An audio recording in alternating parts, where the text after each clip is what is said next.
One of the best ways to actually get good at math is to just simply practice. The more you practice, the better you're going to get. And there's really no substitution for practice. You just have to do it. So in this video, we're going to get you to practice with a certain class of numbers known as Smith numbers. Let's quickly recall the definition of a Smith number. Now these are numbers where the sum of the digits is equal to the sum of the digits in its prime factorization. Let's consider an example. 22 happens to be a Smith number, but let's check it. If you sum the digits, that is 2 plus 2, you get 4. Fine. Then what we need to do is we need to sum of the digits in the prime factorization.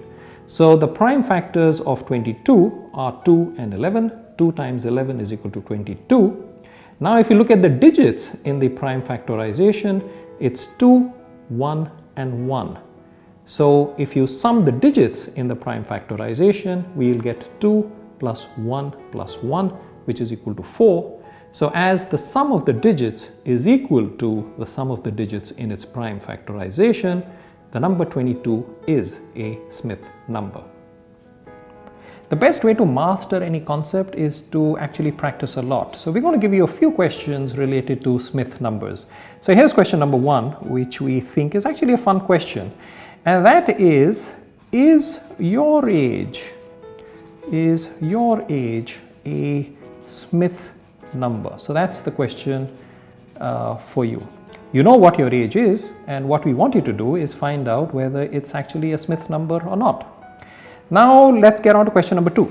So question 2, which is slightly harder, or we think it's actually slightly harder, and that is we want you to identify all Smith numbers, okay, not just one Smith number, but all Smith numbers that are less than 1000.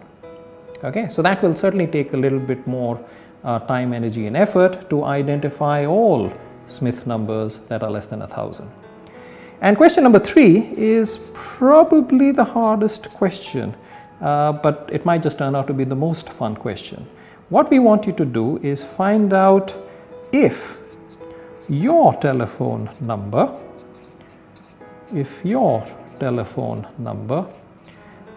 is actually a Smith number or not. So if your telephone number is a Smith number, that's the question for you. That's question number 3. Now in case you don't have a telephone, find a friend or find anybody who has a telephone and try and work out whether that particular telephone number is a Smith number or not.